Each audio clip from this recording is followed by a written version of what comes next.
Saint-Esprit, on peut recevoir le Saint-Esprit sans passer par le baptême, non? C'est ça la question que j'avais posée. Est-ce qu'on peut recevoir en premier le Saint-Esprit sans passer par le baptême d'eau? Dieu te bénisse pour la question.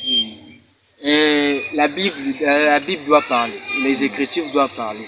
Je vais répondre cette question à la Bible. Je prends le livre de Actes des Apôtres. Voilà pourquoi j'ai toujours l'accoutumance de dire que les apôtres ont tout prêché. Il n'existe aucun enseignement que les apôtres n'ont pas pu prêcher. Ils ont tout fait. Donc je prends le livre le livre des apôtres, Acte 10.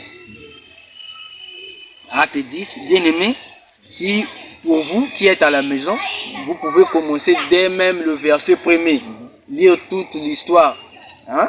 Ça va vous édifier. Donc pour être rapidement, pour être clair, pour répondre directement à votre question, je prends directement le verset 44. Verset 44. Comme Pierre prononça encore ces mots, le Saint-Esprit descendit sur tous ceux qui écoutaient la parole.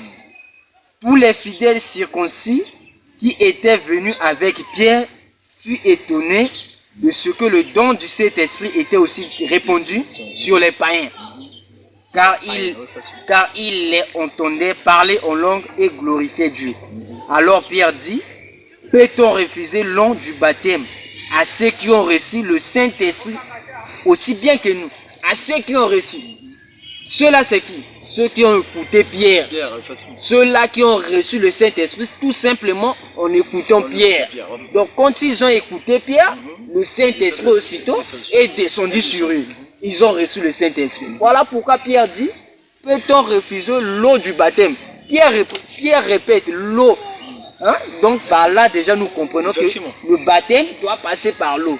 Donc, si le baptême, on impose seulement les mains, ce n'est pas biblique. Donc, il doit avoir obligatoirement l'eau. Donc, Pierre dit, peut-on refuser l'eau du baptême à ceux qui ont reçu le Saint-Esprit aussi bien que nous? Donc, le baptême, c'est d'abord l'eau. Voilà pourquoi Pierre, si vous lisez à la fin, Pierre a ordonné que ces gens-là doivent être baptisés. Donc, je vous dis qu'on peut recevoir le Saint-Esprit avant et être baptisé aussi. C'est biblique. Effectivement. Comme aussi, c'est bon. Comme aussi, c'est bon.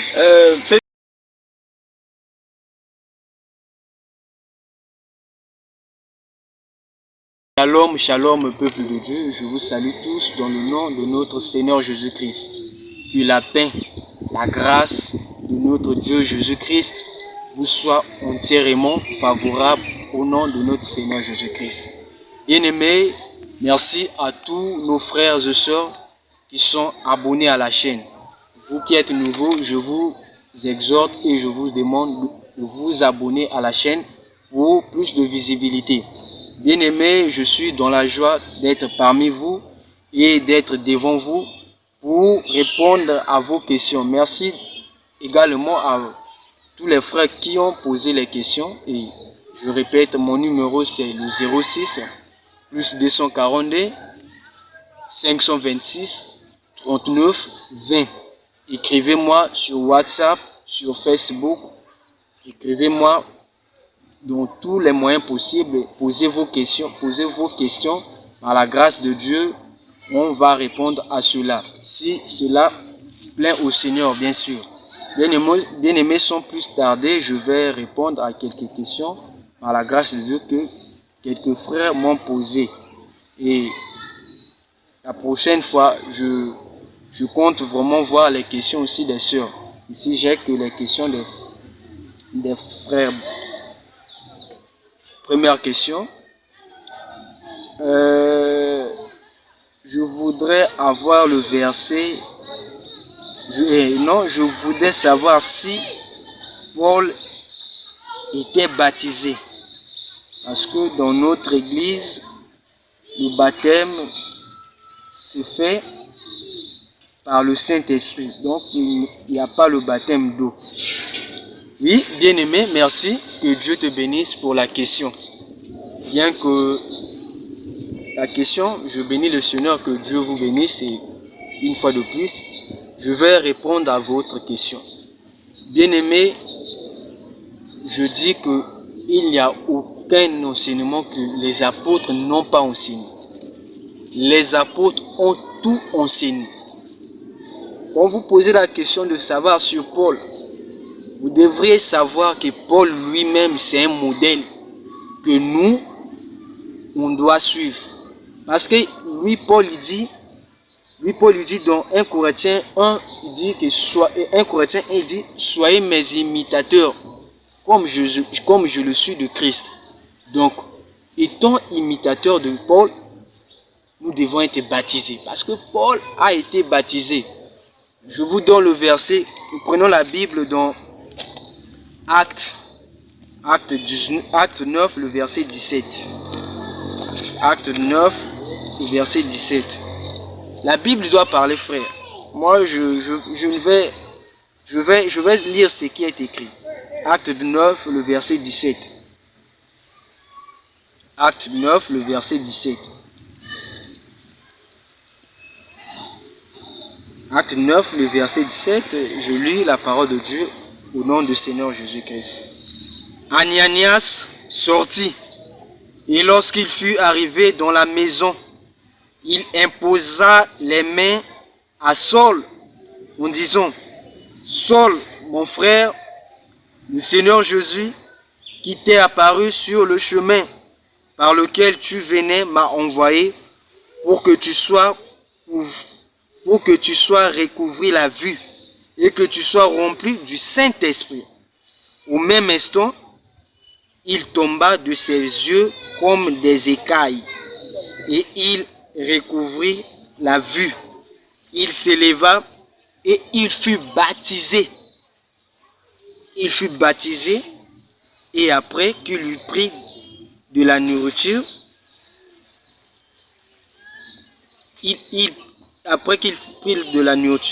les forces lui reviennent.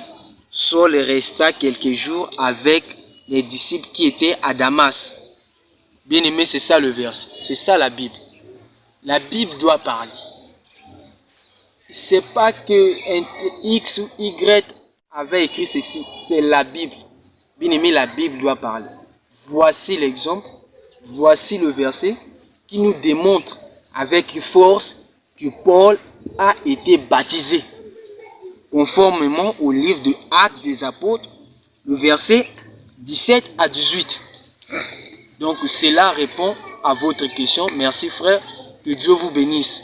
Et si par exemple vous avez encore des avis contraires, toutefois vous pouvez encore écrire sur le même numéro, plus 242 06 526 39 et 20. Voilà le verset frère qui démontre que Paul a été baptisé. Dans le livre de Actes 9, le verset 17 à 18. Merci mon frère bien-aimé, que Dieu te bénisse. Je prends la deuxième question. Est-ce qu'un ministre de Dieu peut faire l'évangélisation?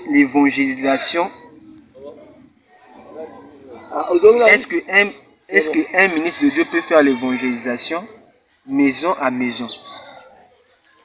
Bien-aimé, je dis oui. Je dis oui. Si vous avez reçu l'enseignement qui approuve qu'un ministre ne peut pas faire l'évangélisation, d'aller maison à maison, bien-aimé, je suis libre, je suis disponible, apportez-moi les versets. Mais ce que moi j'ai, les écritures que j'ai lues dans la Bible m'approuvent, oui, un ministre de Dieu peut faire l'évangélisation maison à maison. Bien-aimé, je répète encore, les apôtres ont tout enseigné. Je vais encore une fois vous répondre dans le livre de Actes. Cette fois-ci, prenons le livre de Actes, même un chapitre. Acte 9, cette fois-ci le verset 32. Acte 9, le verset 32. Acte 9, le verset 32. Il est écrit ce que suit. Comme Pierre visita tous les saints. C'est beau, hein? C'est beau la parole de Dieu. Écoutez ceci. Comme Pierre visita tous les saints, il descendit aussi vers ceux qui demeuraient à Lydde. Il y retrouva un homme nommé N, couché sur un lit depuis 8 ans et paralytique. Pierre lui dit, N, Jésus-Christ te guérit, lève-toi, arrange ton lit, et aussitôt il s'éleva. Tous les habitants de Lydde et du Saron le firent et il se convertit au Seigneur. Ça c'est Pierre. Ça c'est l'apôtre Pierre qui partait faire l'évangélisation de maison en maison. Maintenant, toi, qui es-tu pour ne pas faire cela? Alors que nous sommes censés être les imitateurs de notre Seigneur Jésus-Christ. Ça, c'est Pierre qui faisait l'évangélisation de maison en maison. Bien-aimé, je vous dis, je vous réponds oui, c'est biblique. Si parfois il y a des enseignements, des hommes de Dieu qui sont élevés, qui pensent que à leur statut, ils ne peuvent plus faire cela. Moi, je dis non, c'est pas biblique. C'est hors l'enseignement. C'est hors l'enseignement. Je vous ai démontré comment est-ce que Pierre partait faire l'évangélisation de maison en maison. Ça lui a coûté rien. Il est resté apôtre de Jésus-Christ jusqu'à la fin. Ça lui a coûté rien. Si donc un ministre n'est pas capable de faire l'évangélisation de maison en maison, donc il faut vérifier bien, vérifier comment est-ce que ce dernier a reçu l'appel. Vérifiez bien, parce que l'enseignement nous demande que Pierre partait. Et combien de fois notre frère Paul, qui partait de ville en ville, qui était à Rome, Jérusalem, par-ci par-là pour faire l'œuvre de Dieu. Mais tout ça, ça fait partie de l'évangélisation, frère. Si le ministre est là, il reste à la maison, il envoie les disciples, lui il reste là à la maison à ne rien faire. C'est pas bon? Je réponds à votre question. Bien aimé, le frère, que Dieu vous bénisse. Que Dieu vous bénisse abondamment d'avoir posé la question. Que Dieu vous bénisse. Troisième question.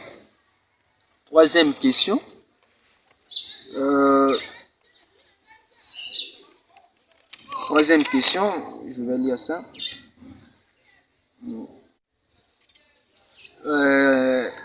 Notre pasteur, oui, c'est mentionné ici, pasteur.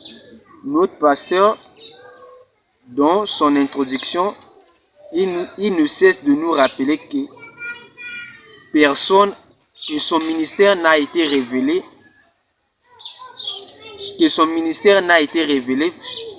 chez personne.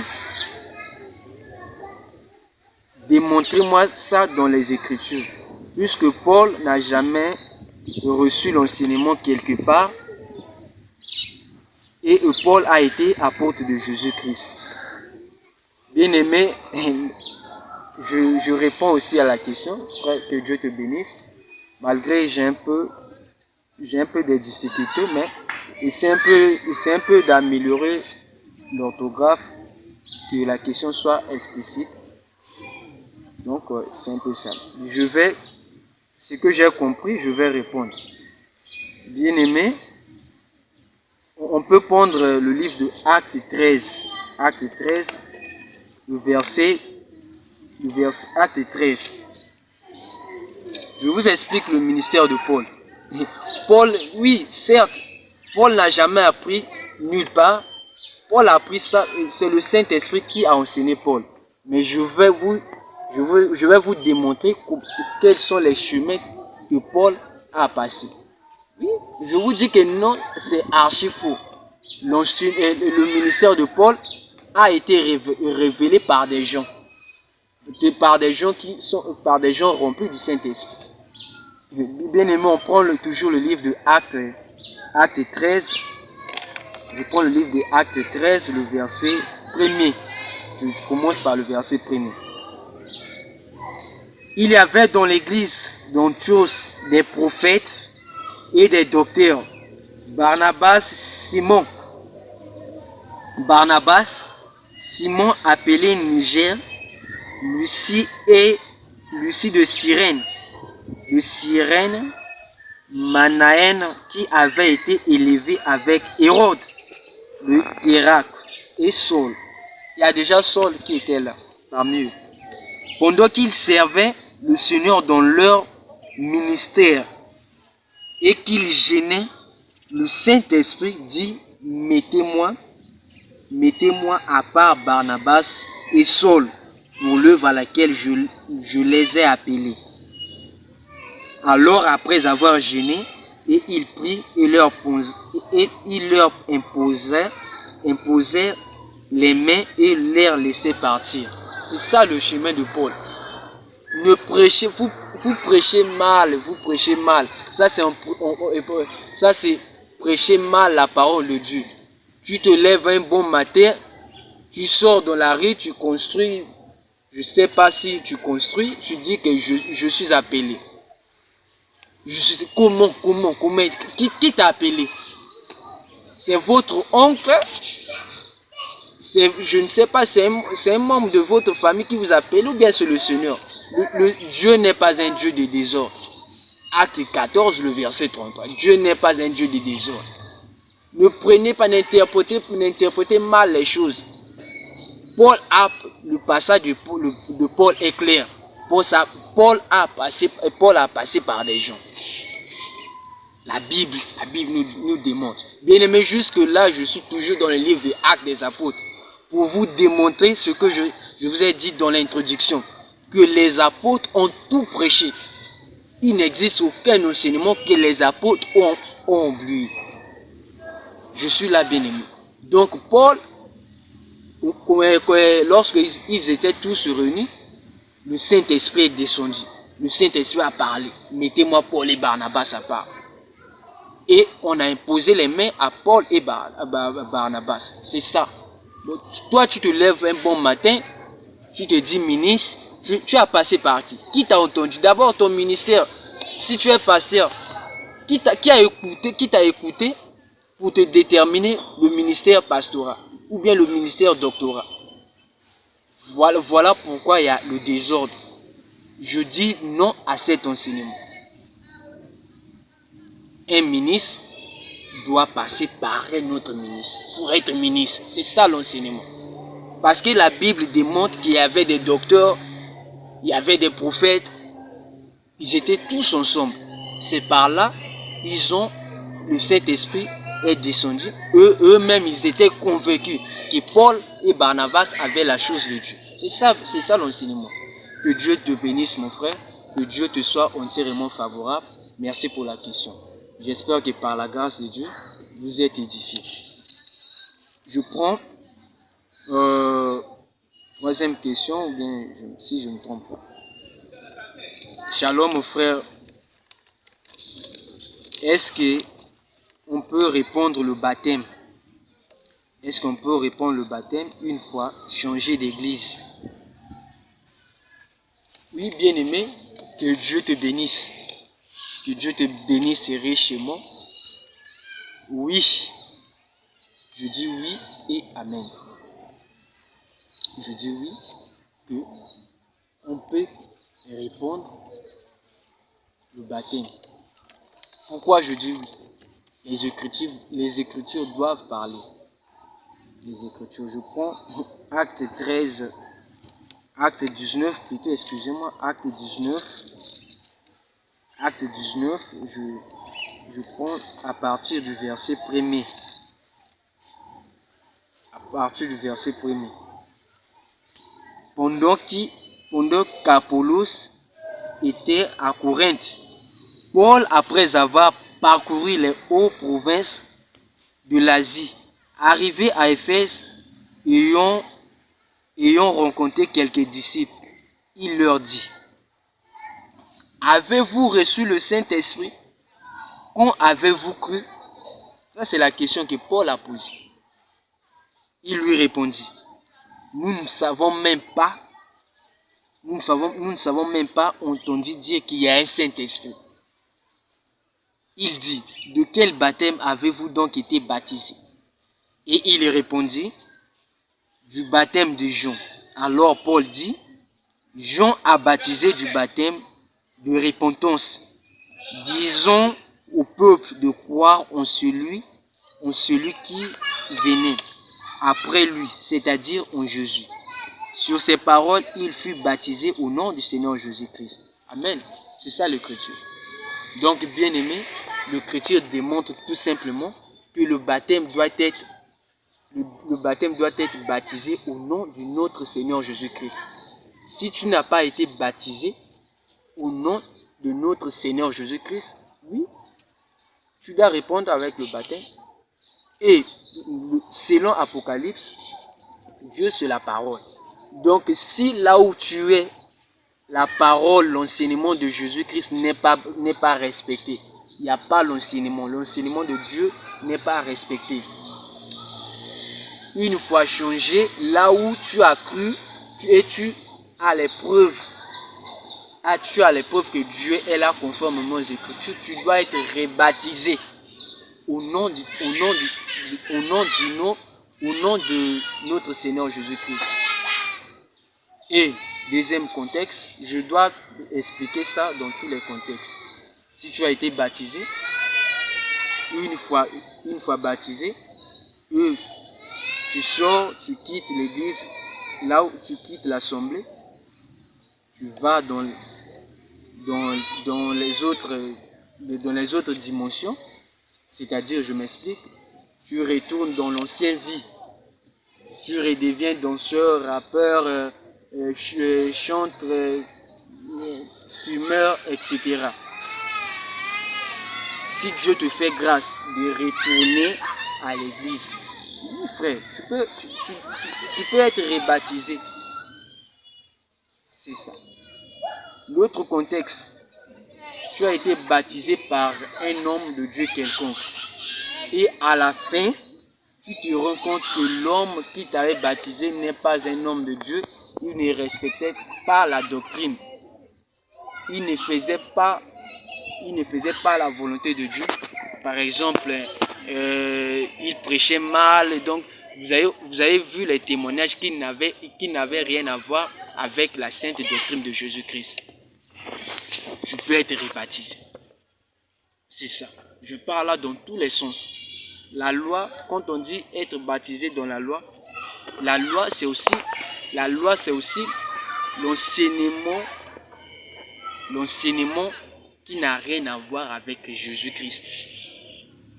Quand on dit la loi, c'est aussi ça. Parce que la Bible dit, je prends un verset, et je crois bien c'est dans Actes, si vous prenez le verset dans le livre de Actes, vérifiez bien, à la fin peut-être je vais donner le verset. La Bible dit pour être sauvé, il faut renoncer à Moïse. Donc c'est ça aussi la loi. Merci. Donc c'est un peu ça, bien aimé. J'espère que par la grâce de Dieu, j'ai essayé d'être clair là-dessus.